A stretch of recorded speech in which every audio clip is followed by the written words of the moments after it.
كما تبدو في الصورة هناك طائرة مروحية تحلق أعلى مهبط مسجد المشير، ربما تكون هي هذه المروحية التي تنقل جثمان الرئيس الأسبق محمد حسني مبارك. هذه الطائرة كما تبدو في الصورة تستعد للهبوط في مهبط مسجد المشير. ليست لدينا معلومة مؤكدة ما إذا كانت هذه الطائرة المروحية تحمل جثمان الرئيس الأسبق أو أحد من كبار قادة القوات المسلحة، ولكن في الدقائق القليلة المقبلة سوف تكشف عن هوية من يستقل هذه المروحية العسكرية.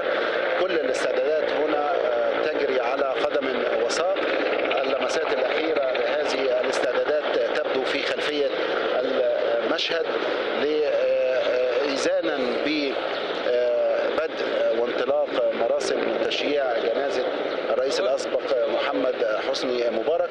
عدد من كبار رجال الدولة والوزراء بدأوا حاليا في التوافد إلى ساحة مسجد المشير التي سوف تشهد تشييع جنازة الرئيس الأسبق محمد حسني مبارك.